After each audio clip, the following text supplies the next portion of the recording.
দো জাহানের বাদশাহ শাহে মদিনা দো জাহানের বাদশাহ শাহে মদিনা বিশ্ব ভুবনে আর তা হবে না বিশ্ব ভুবনে আর তা হবে না আসিলেন ধরাতে নূরেরি ফোয়ারা আসিলেন ধরাতে নূরেরি ফোয়ারা দুঃখিনী আমিনার কলেজার পারা দুঃখিনী আমিনার কলেজার পারা দো জাহানের বাদশাহ শাহে মদিনা দো জাহানের বাদশাহ শাহে মদিনা বিশ্ব ভুবনে আর তো হবে না বিশ্ব ভুবনে আর তো হবে না মোহব্বতে এলো চাঁদ মোহাম্মদ খুশি হয় আল্লাহ মিষ্টি হাওয়া পাখিরা গান গায় মোহব্বত বলুন সুবহানাল্লাহ এলো চাঁদ মোহাম্মদ খুশি হয় আল্লাহ মিষ্টি হাওয়া পাখিরা গান গায় মাঝি তোরিয়ায় উঠেছে তুফান মাঝি তোরিয়ায় উঠেছে তুফান বলে নবে পেয়েছে রহমান কেমনে কেমনে মিটাবো মালের চালা কেমনে মিটাবো মালের চালা দিদার দিহিও গো নবী কমলিওয়ালা দিদার দিহিও গো নবী কমলিওয়ালা দো জাহানের বাদশাহ শাহে মদিনা বিশ্ব ভুবনে আর তো হবে না বিশ্ব ভুবনে আর তো হবে না বিজ্ঞানের বিজ্ঞান মোর নবী দো জাহান ঘোরালো সাত আসমান আল্লাহর মেহমান জোরে বলুন সুবহানাল্লাহ বিজ্ঞানের বিজ্ঞান মোর নবী দো জাহান ঘোরালো সাত আসমান আল্লাহর মেহমান আর দেখেছিল তাই আরো সে মকান রেখেছিল তাই আরো সে মকান নিজে বলতাই করুতে সালাম কেমনে কেমনে থাকিব তোমারি ছাড়া কেমনে থাকিব তোমারি ছাড়া তুলে তাই রেখেছে তোমারি ছায়া তুলে তাই রেখেছে তোমারি ছায়া দো জাহানের বাদশাহ শাহে মদিনা বিশ্ব ভুবনে আর তো হবে না বিশ্ব ভুবনে আর তো হবে না আসিলেন ধরাতে নূরেরি ফোয়ারা আসিলেন ধরাতে নূরেরি ফোয়ারা দুঃখিনী আমিনার কলিজার পারা দুঃখিনী দিনে আমিনার বলে যা রে পারা। ব্রাদার আয়াত কালিমা তেলাওয়াত করেছি। আল্লাহ রাব্বুল কায়নাত কোরআন মাজিদের মধ্যে ঘোষণা করেন ওয়া মা আরসালনাকা ইল্লা রাহমাতাল লিল আলামিন। আল্লাহ রাব্বুল কায়নাত বলেন হে রাসূল আমি তোমাকে দুনিয়ার বুকে পাঠিয়েছি রহমাতাল লিল আলামিন করে। জোরে বলুন সুবহানাল্লাহ। সবথেকে বড় রহমত হচ্ছেন আমার দয়ার নবী মুস্তাফা। মহব্বতে বলতে হবে সুবহানাল্লাহ। নবী মুস্তাফাকে দুনিয়াতে পাঠিয়েছেন রহমাতাল লিল আলামিন করে।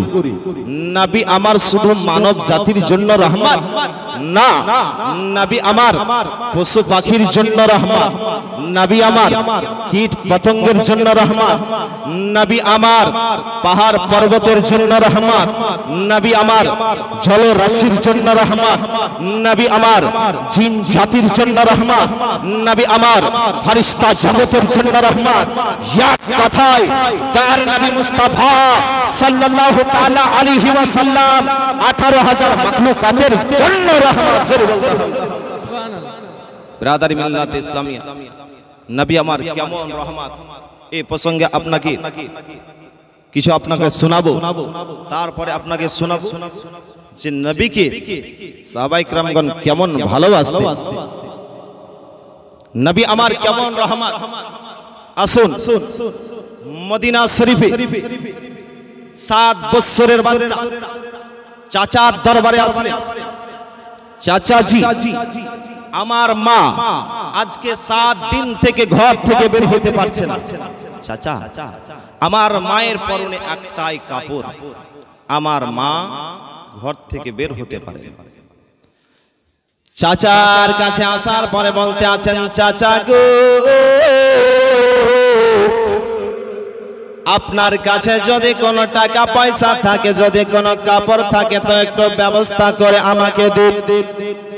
চাচা আপনার যেন দৌড় করে বাচ্চাকে তাড়িয়ে দিল। ওই 7 বছরের বাচ্চা চাচতো ভাইয়ের কাছে গেল গো। চাচতো ভাইয়ের কাছে যাওয়ার পরে বলতে আছেন দাদা গো আজকে আমার মা জননী 7 দিন থেকে ঘর থেকে বের হতে পারছে না, আমার মায়ের পরনে একটাই কাপড় রয়েছে। দাদা গো আপনার কাছে যদি কোনো টাকা পয়সা থাকে একটু আমাকে সাহায্য করবে, যদি কাপড় থাকে তাহলে একটু সাহায্য করবে। চাচা ভাই আপনার দৌড় করে যেন তাড়িয়ে দিল। ওই বাচ্চা ছিল কন্দন করতে করতে মদিনার রাস্তা দিয়ে আপনার চলতে আরম্ভ করেছেন। ওইদিকে আমার তার নবী মুস্তাফা সাল্লাল্লাহু তাআলা আলাইহি ওয়াসাল্লামের সাহাবী হযরত আনাস রাদিয়াল্লাহু তাআলা আনহু ওই রাস্তা দিয়ে হাঁটতে আছেন। দেখতে আছেন এই বাচ্চা ছেলের এত কেন দুঃখ, এত অল্প বয়সে এই বাচ্চার কেন এত দুঃখ। হযরত আনাস রাদিয়াল্লাহু তাআলা আনহু জিজ্ঞাসা করলো বাবু বলো বলো তোমার মনে এত দুঃখ কেন? ওই বাচ্চা ছেলে বলতে আছেন হুজুর গো আপনি হচ্ছেন মুসলমান, আমি হচ্ছি উহুদ, আপনাকে বলে এবার আর কি করব? হযরত আনাস রাদিয়াল্লাহু তাআলা আনহু বলতে আছেন বলো বলো একটু কি হয়েছে বলো, আমিও মানুষ তুমিও মানুষ, একটু দয়া করে বলো তোমার কি হয়েছে একটু বলো।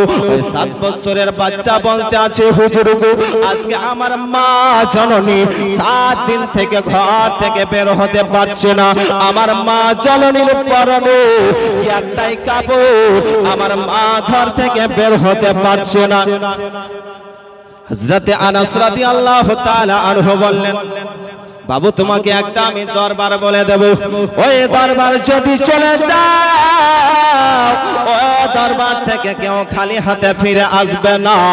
ওই বাচ্চা ছেলে বলতে আছেন হুজুর গো একটু দয়া করে বলেন কোন দরবারটা?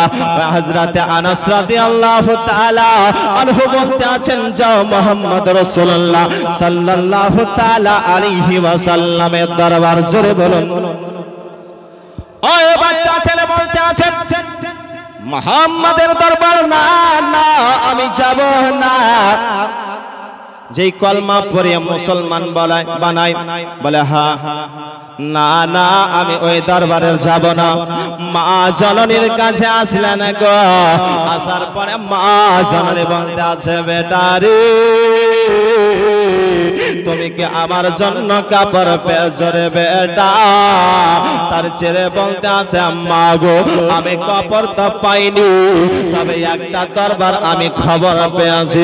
বলে বেটা কোন দরবারের খবর পেয়েছি রে বেটা, একটু দয়া করে বলো।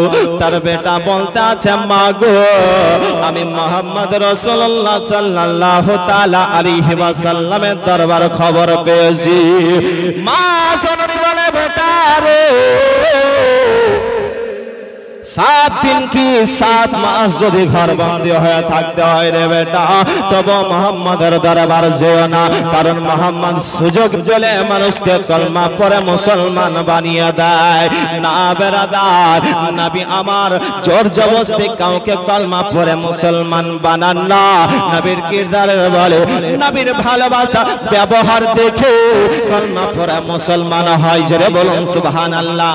বেটা বলতে আছে মা গো একবার দরবারে যাওয়ার অনুমতি দাও, যদি আমাকে কলমা পড়তে বলে মা গো আমি কলমা পড়ব না। বেরাদার, মা জননী বলতে আছে বেটা তবে যাবে নাকি? যদি কলমা পড়তে বলে কলমা তুমি বেটা পড়িও না। বলে ঠিক আছে মা গো, এবার যেন মায়ের কাছে অনুমতি নিয়ে 7 বছরের বাচ্চা ওই মদিনা শরীফের রাস্তা দিয়ে দয়ার নবী মুস্তাফা সাল্লাল্লাহু তাআলা আলাইহি ওয়াসাল্লামের দরবারে এসে হাজির হয়ে গেলেন। নবী আমার ওই বাচ্চাকে দেখার সঙ্গে সঙ্গে একটা মুচকি হাসি দিয়েছেন। জোরে বলো সুবহানাল্লাহ। মুচকি হাসি দিয়েছে। বলে বাবু এসেছো? বলে কি খবর একটু বলো। বাচ্চা ছেলে বলতে আছেন হুজুর গো আজকে আমার মা জননী 7 দিন থেকে ঘর থেকে বের হতে পারছে না। আমি চাচার কাছে গেলাম, চাচা ঘুরিয়ে গেল। চাচতো ভাইয়ের কাছে গেলাম, চাচতো ভাই ঘুরিয়ে দিয়েছে। হুজুর গো আজকে আমার মা 7 দিন থেকে ঘর থেকে বের হতে পারে না। যদি আপনার কাছে কাপড় থাকে তো একটু আমাকে ব্যবস্থা করে দিন। নবী আমার কি করলেন গো, ইয়ামান দেশের দামি একটা আপনার চাদর ওড়েছিলেন। দয়ার নবী মুস্তাফা সাল্লাল্লাহু তাআলা আলাইহি ওয়াসাল্লাম ওই বাচ্চাকে ওই ইয়ামান দেশের দামি চাদরটা দান করে দিলেন। জোরে বলে সুবহানাল্লাহ।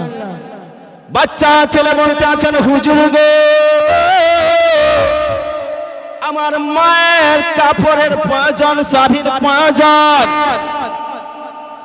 দয়ার নবী মুস্তাফা সাল্লাল্লাহু তাআলা আলাইহি ওয়াসাল্লাম উঠলেন মা আয়েশার ঘর থেকে একটা যেন আপনার শাড়ি, নতুন শাড়ি এনে ওই বাচ্চার হাতে দিয়ে দিলেন। বেরাদার, এবার যেন ওই বাচ্চা আপনার চাদরটা নিয়ে কাপড়টা নিয়ে আপনার রাস্তা দিয়ে যেন চলতে আসে গো।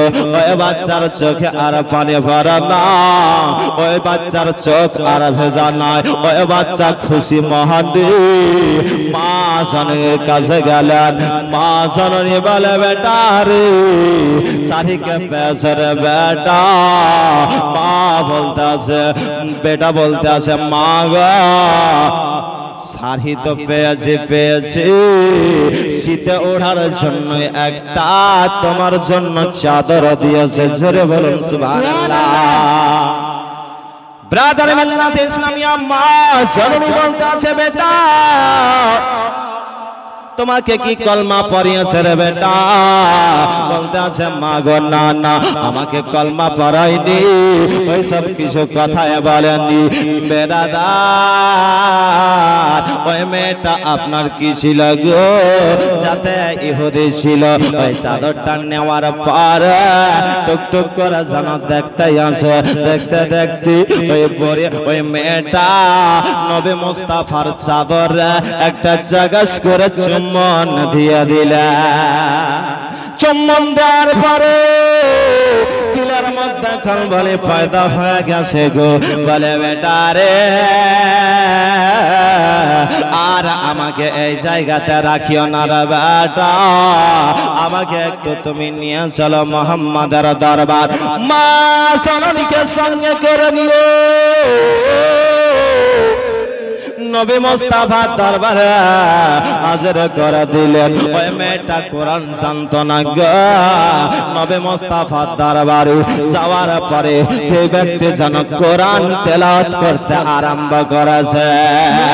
মেয়েটা বলতে আছে, হুজুর আর আমি কাফেরা থাকব না, আর আমি ইহুদি থাকব না, আপনি আমাকে কলমা পড়ে মুসলমান বানিয়ে না। নবী আমার বললেন, পড়ো লা ইলাহা ইল্লাল্লাহু মুহাম্মাদুর রাসূলুল্লাহ সাল্লাল্লাহু তাআলা আলাইহি ওয়াসাল্লাম। কলমা পড়ে মুসলমান হয়ে গেল। জোরে বলুন সুবহানাল্লাহ। সুবহানাল্লাহ। এই হচ্ছে চাদরের বরকত। ব্রাদার মিল্লাত ইসলামিয়া, নবী মুস্তাফার পরনের কাপড় পাওয়ার জন্য সাহাবায়ে কেরামগণ লালায়িত হয়ে থাকতেন। জোরে বলুন সুবহানাল্লাহ। সুবহানাল্লাহ। মা জননী দেহাতে বাস করতেন। মা জননীর আশা আকাঙ্ক্ষা যে নবী মুস্তাফাকে একটা আমি লুঙ্গি দান, লুঙ্গি দেব। ও মেয়েটা নবী মুস্তাফার দরবারে আসলে, আসার পরে বলতে আছেন, হুজুর গো আমার মনের আশা, মনের আকাঙ্ক্ষা যে আমি একটা নিজের হাতে সেলাই করে আপনাকে লুঙ্গি দেব। নবী বললেন, ঠিক আছে। এটা আপনার কি করলেন? নিজের হাতে লুঙ্গি সেলাই করে নবী মুস্তাফাকে দিলেন। নবী মুস্তাফা নেওয়ার পরে মেয়েটা বলতে আছেন, হুজুর গো যদি একবার পরে নিতেন তো আমার আশাটা পূর্ণ হতো। নবী মুস্তাফা ঘরের মধ্যে প্রবেশ করলেন, লুঙ্গিটা পাল্টালেন, লুঙ্গিটা পরে সাহাবায়ে কেরামদের মাঝে এসেছেন। আসার পরে একজন সাহাবী যেন উঠে বলতে আছেন, ইয়া রাসূলুল্লাহ, ইয়া হাবিবাল্লাহ, নবী গো আপনি যে লুঙ্গিটা পরেছেন লুঙ্গিটা দেখতে সুন্দর লাগছে। ইয়া রাসূলুল্লাহ, ইয়া হাবিবাল্লাহ, নবী গো আপনি যদি লুঙ্গিটা আমাকে দিতে তো আমি খুশি হতাম। দয়ার নবী মুস্তাফা সাল্লাল্লাহু তাআলা আলাইহি ওয়াসাল্লাম ঘরের মধ্যে গেলেন, লুঙ্গি পাল্টালেন, ওই লুঙ্গিটা ওই সাহাবীর হাতে দিয়ে দিলেন। জোরে বলুন সুবহানাল্লাহ। সুবহানাল্লাহ। সাহাবায়ে কেরাম ছিলেন বিরক্ত হয়ে গেছে, এই এখনই নবী মুস্তাফাকে লুঙ্গিটা একজন মা জননী দিলে আর তুমি নিয়ে নিলে, যতই যদি তোমার ইচ্ছা ছিল আমাদেরকে বলতে, আমরা তোমাকে একটা লুঙ্গি কিনে দিতাম। ব্রাদার মিল্লাত ইসলামিয়া সাহাবী বলতে আছেন, শোনো গো এই লুঙ্গিটা আমি পড়ার জন্য নিইনি, এই লুঙ্গিটা পরে আমি আত্মীয়র বাড়ি যাব, এই জন্য লুঙ্গিটা নিইনি। সাহাবায়ে কেরাম বলতে আছেন, তবে কিসের জন্য নিয়েছো একটু দয়া করে বলো। ওই সাহাবী বলতে আছেন, শোনো গো আমি যখন ইন্তেকাল করব, ইন্তেকাল করার পরে কোন বাজারের জন্য আমার কাফন না দেয়, আর ইন্তেকালের পরে তার নবী মুস্তাফা সাল্লাল্লাহু তাআলা আলাইহি ওয়াসাল্লামের পরনের লুঙ্গিটাই আমার যেন কাফন বানিয়ে দেয়। জোরে বলুন ব্রাদার মিল্লাত ইসলামিয়া। সাহাবী বলতে আছেন, শোনো গো তার নবী মুস্তাফা সাল্লাল্লাহু তাআলা আলাইহি ওয়াসাল্লামের পোশাক যে কাফন বানানো হয় তাকে কবরের মধ্যে জান্নাতি বিছানা বিছিয়ে দেন। জোরে বলুন সুবহানাল্লাহ। সুবহানাল্লাহ। সুবহানাল্লাহ। এই হচ্ছে চাদরের বরকত। জোরে বলুন সুবহানাল্লাহ। সুবহানাল্লাহ। তাই তো শায়ের বলে, তাই তো শায়ের বলে, তোমরা শোনো গো মন দিয়া মদিনাতে কাঁদে নবী উম্মতের লাগিয়া। সুবহানাল্লাহ। সুবহানাল্লাহ। ভালো লাগছে? ভালো লাগছে? একটা হুহা বলেন। হ্যাঁ।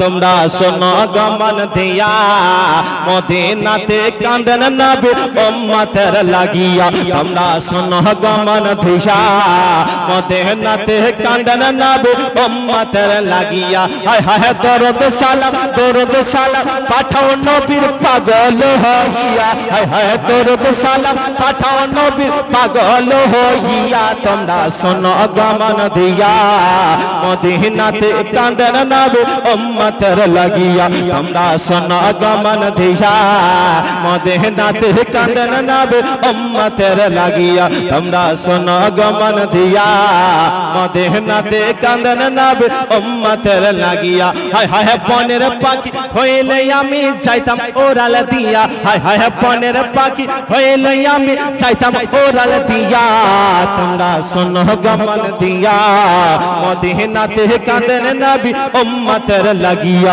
তোমরা শোনো গমন দিয়া মদিনাতে কাঁদেন নবী উম্মতের লাগিয়া হায় হায় সাহাবীরা সাহাবীরা আতর বানায় নবীর ঘাম দিয়া জোরে বলো সুবহানাল্লাহ হায় হায় সাহাবীরা সাহাবীরা আতর বানায় নবীর ঘাম দিয়া তোমরা শোনো গমন দিয়া মদিনাতে কাঁদেন নবী উম্মতের লাগিয়া তোমরা শোনো গমন দিয়া মদিনাতে কাঁদেন নবী উম্মতের লাগিয়া তোমরা শোনো গমন দিয়া মদিনাতে কাঁদেন নবী উম্মতের লাগিয়া ব্রাদার মিল্লাতে ইসলামিয়া এবার নবীকে কেমন মহব্বত করতেন গো আসুন একবার শুনে যান ব্রাদার মিল্লাতে ইসলামিয়া হযরত বেলাল হাবশী নবীর দরবারে আসলেন আসার পরে বলতে আছেন ইয়া রাসূলুল্লাহ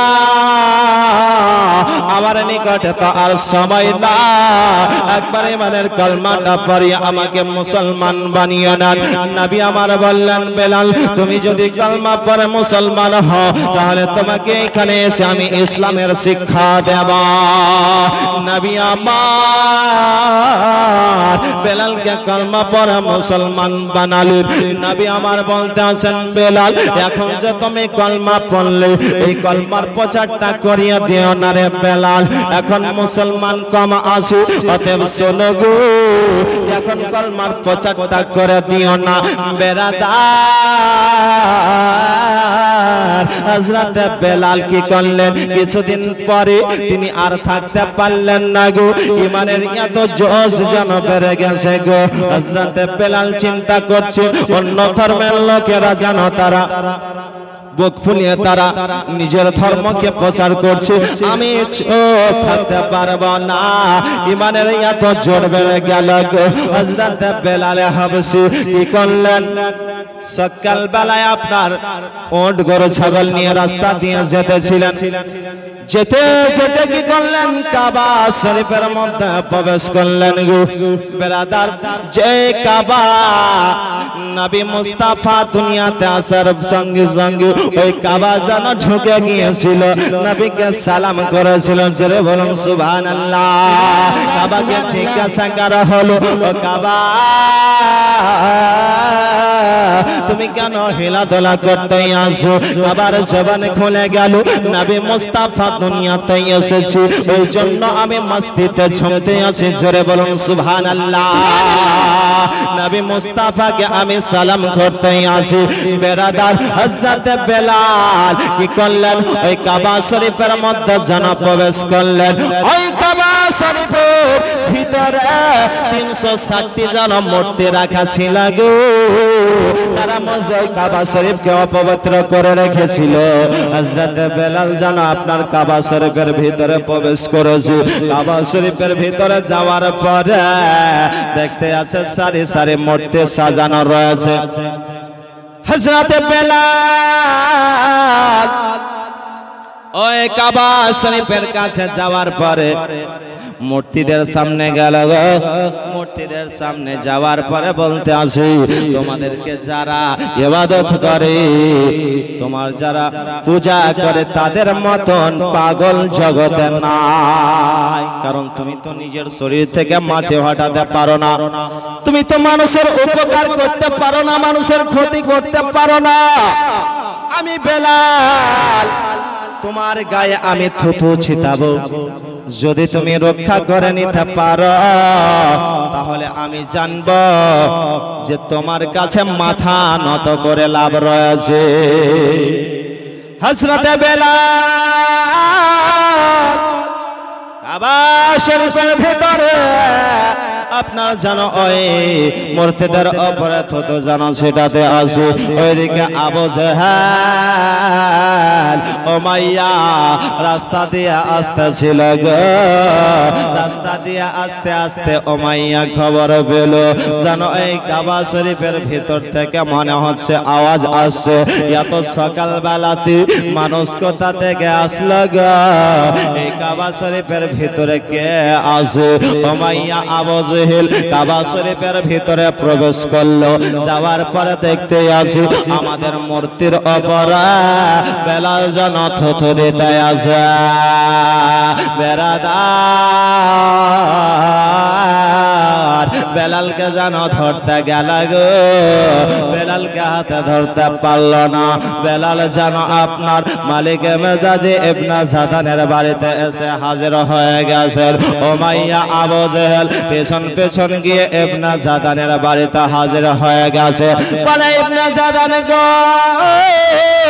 বাড়িতে আসো নাকি গো একটু বের হও গো বলে কেন কেন বলে তুমি কি মুহাম্মাদের ধর্ম কি কবুল করে নিয়েছো ইবনে জাদান বলতে আছে এই কথা কেন বললে বলো বলো বলে না আমি মুহাম্মাদের কলমা পড়িনি বলে তোমার বাড়ির গোলাম বেলাল আমাদের মূর্তির উপরে থুতু দিতে আসে আমাদের মূর্তিকে খারাপ বলছে হযরত বেলালকে ডাকা হলো বলে বেলাল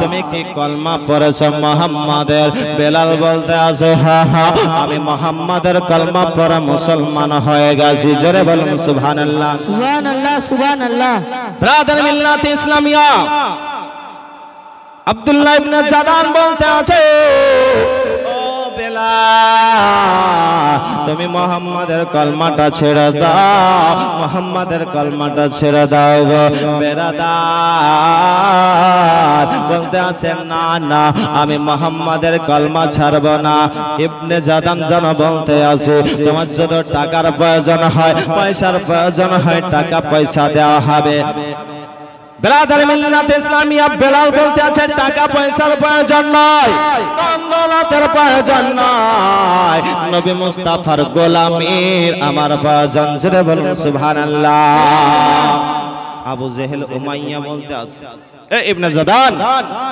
তুমি পারবে না আমাদেরকে ছেড়ে দাও ছেড়ে দাও হলো উমাইয়া আবু জেহেল বলতে আছে ও বেলাল তোমার যদি টাকার প্রয়োজন হয় টাকা দেব পয়সার প্রয়োজন হয় পয়সা দেব তোমার যদি ধন দৌলতের প্রয়োজন হয় ধন দৌলত দেওয়া হবে ও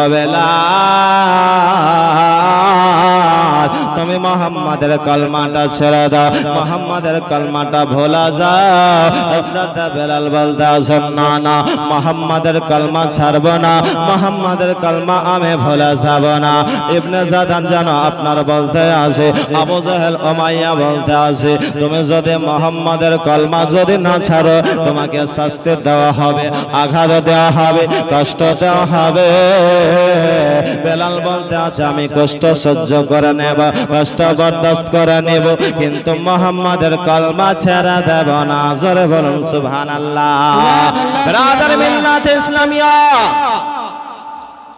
বলতে আছে বেলাল কলমা যদি না ছাড়ো আঘাত দেওয়া হবে কষ্ট দেওয়া হবে বলে কষ্ট সহ্য করে নেব বেলালকে বলতে আছে বেলাল তুমি যখন কলমা ছাড়বে না গো তখন শোনো গো তোমার পরনে যে পোশাকটা আছে পোশাকটা তুমি খুলে দাও আমাদের দেওয়া পোশাক যেন খুলে নিলা গো পোশাক আপনার সিনিয়র নিয়ে আসে বেলালকে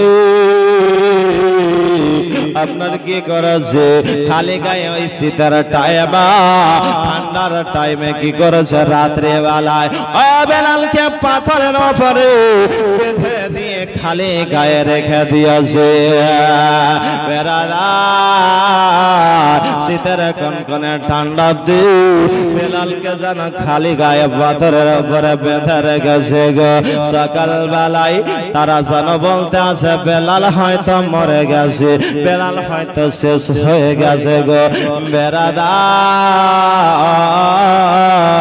আবু জাহল উমাইয়া সকাল বেলায় আসলো গো আসার পরে দেখতে আসি বেলালের কোনো যেন আপনার চালও পাওয়া যায় না আওয়াজ পাওয়া যায় না বেলাল যেন ষাট হয়েছে আছে সবাই বলতে আছে বেলাল মরে গেছে বেরাদার বাঁধনটা যেন খুলে দেওয়া হলো দেখতে আসেন না বেলাল মরেনি তারা বলতে আছে বেলাল শোনো গো এখনো সময় আছে কলমাটা তুমি ছেড়ে দাও কলমাটা ভুলে যাও বলে না না না আমি কলমা ছেড়ে দেব না কলমা ভুলে যাব না উমাইয়া বলতে আছে আমার একটা বেটি আছে একটাই বেটি তোমার সঙ্গে আমি বিবাহ দেব যদি কলমাটা ছেড়ে দাও বলে আমি বিবাহ করব না আমার ধন দৌলতের টাকা পয়সার প্রয়োজন নয় আমার নবী মুস্তাফার গোলামীর প্রয়োজন মহব্বত বলুন সুবহানাল্লাহ সুবহানাল্লাহ সুবহানাল্লাহ ব্রাদারি মিল্লাত ইসলামিয়া যখন দেখলো কলমা ছাড়ে না বেলালকে আপনার কি করেছে গো বড় বড় দুটো পাথর বেলালের সিনার উপর চাপিয়ে দিয়েছে বেরাদার তবু বেলাল কলমা ছাড়ে না গো বেলালের সিনার উপরে বড় বড় পাথর চাপিয়ে দিয়েছে বেরাদার ওই বেলাল বলতে আছে শোনো গো যতক্ষণ আমার নিঃশ্বাস আছে এই পাথর কি যদি বড় বড় পাহাড় এনে চাপিয়ে দাও যদি আমার নিঃশ্বাস থাকে তবু আমি কলমা ছেড়ে দেব না সুবহানাল্লাহ কলমা ছেড়ে দেব না ব্রাদারি মিল্লাত ইসলামিয়া বড় বড় পাথর চাপার পরে দেখতে আছে জানো আপনার কলমা ছাড়ে না গো তখন কি করলো বেলালের হাত পাকে আপনার বেঁধে দেওয়া হয়েছে রশিতে বেঁধে দিয়ে অত্যন্ত পালুর উপরে আপনার কি করেছে বেলালকে ছেড়ে দিয়ে দুষ্ট ছেলেদের হাতে রশিটা ধরিয়ে দিয়েছে গো বেলালের গায়ে কোন জামা নাই কেন গো জামা পোশাক কিছুই নাই খালি গায়ে বেলাল রয়েছে আপনার ওই বালুতে আপনার কিতাবের মধ্যেও লেখা রয়েছে ওই বালুর মধ্যে যদি আপনার চাউল ফেলে দিত গো মুড়ি যেন হয়ে যেত জোরে বলুন ব্রাদার মিল্লাতে ইসলামী এত গরম বালু ওই বেলালকে আপনার কি করেছে হাত পা বেঁধে দিয়ে দুষ্ট ছেলেদের হাতে রশিটা ধরিয়ে দিয়েছে গো ওই বেলালকে আপনার ওই বালুর মধ্যে টানাটানি করে টানাটানি করতে করতে বেলালের শরীরের আপনার চাল গলা যেন আপনার খসে গেছে রক্ত যেন ঝরতেই আছে বেলালের শরীর থেকে রক্ত পড়া জারি হয়ে গেছে বেরাদার যখন টানা বন্ধ করে দেয় তখন বেলাল আল্লাহর কাছে দোয়া করে আল্লাহ গো আজকে তোমার নবীর কলমা পড়ার কারণে আমাকে এই শাস্তি দিয়েছে আল্লাহ গো আমি কালো ছিলাম আমার শরীরে চামড়া ছিলে গেছে এখন যেন রক্ত ঝরতে আছে আল্লাহ তুমি এই রক্ত তোমার দরবারে কবুল করে না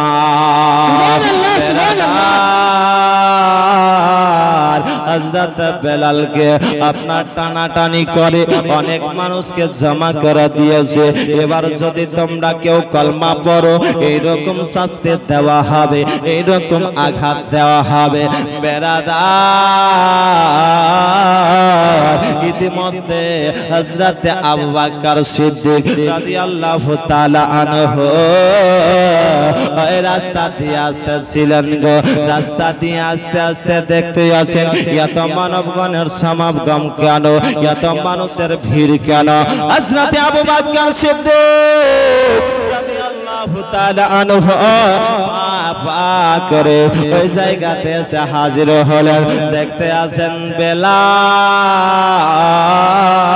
বেলাল এর হাত পাকে রশিতে বেঁধে দিয়েছে বেলালের শরীর থেকে রক্ত যেন ঝরতে আছে বেলালের শরীরে চামড়া গোলা ছেলে গিয়ে আছে যে বেলালকে নবীর সঙ্গে এসে 7 দিন ইসলামের শিক্ষা দেওয়া হলো ওই বেলালকে কেন এত কষ্ট দেয় এত কেন তারা আঘাত দেয় হযরত আবু বকর সিদ্দিক রাদিয়াল্লাহু তাআলা আনহু বন্দন করতে করতে নবীর দরবারে এসে হাজির হয়ে গেছেন নবী আমার বলেন আবু বকর তোমাকে কে আঘাত দিয়েছে গো কে কষ্ট দিয়েছে কে তোমাকে মেরেছে কেন বন্দন করতে আসো হযরত আবু বকর সিদ্দিক রাদিয়াল্লাহু তাআলা আনহু বলতে আছেন ইয়া রাসূলুল্লাহ ইয়া হাবিবাল্লাহ নবী গো আমাকে কেউ আঘাত দেয়নি আমাকে কেউ কষ্ট দেয়নি আমাকে কেউ মারেননি তবে কন্দন কেন করতে আসো বলেন ইয়া রাসূলুল্লাহ ইয়া হাবিবাল্লাহ নবী গো যে বেলালকে আপনি আর আমি ইসলামের শিক্ষা দিলাম সে বেলালকে মক্কার লোকেরা আঘাত জানা দিতে আসে বেলালের হাত পাকে বেঁধে উত্তপ্ত বালুর উপরে টানাটানি করে ইয়া রাসূলুল্লাহ ইয়া হাবিবাল্লাহ নবী গো ওই বেলালের সারা শরীর ছিলে গেছে বেলালের শরীর থেকে রক্তের ফোয়ারা জারি হয়ে গেছে ইয়া রাসূলুল্লাহ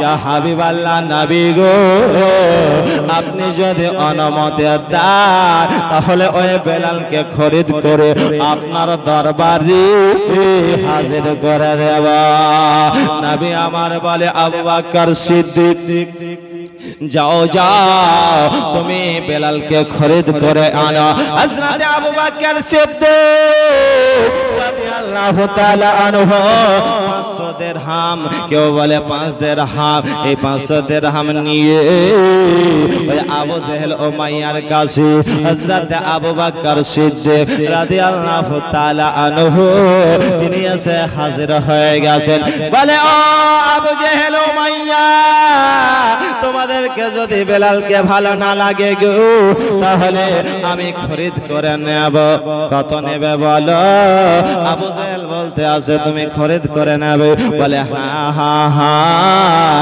বলে হ্যাঁ আমি খরিদ করে নেব বেরাদার বলতে আছে কত নেবে বলো বলে 100 দিরহাম নেব বলে ঠিক আছে আমি দেব কিছুক্ষণ পরে আবার বলতে আছে না 200 দিরহাম লাগবে আবার কিছুক্ষণ পরে বলতে আছে না 300 দিরহাম লাগবে এই 300 দিরহাম দিয়ে বেলালকে আপনার খরিদ করে নিয়ে হযরত আবু বকর সিদ্দিক সঙ্গে করে নবী মুস্তাফা দরবারে এসে হাজির করে দিলেন নবী আমার বেলালকে বলতে আছে বেলাল তোমাকে তো আমি বলেছিলাম ও বেলাল কলমার প্রচারটা করে দিও না বলে ইয়া রাসূলুল্লাহ ইয়া হাবিবাল্লাহ নবী গো কলমার এত জোশ এসে গেছে আমি থাকতে পারিনি নবী আমার দেখতে আছেন বেলালের শরীর থেকে ফোঁটা ফোঁটা রক্ত ঝরতে আছে বেলালের সারা শরীর ছিলে গেছে নবী আমার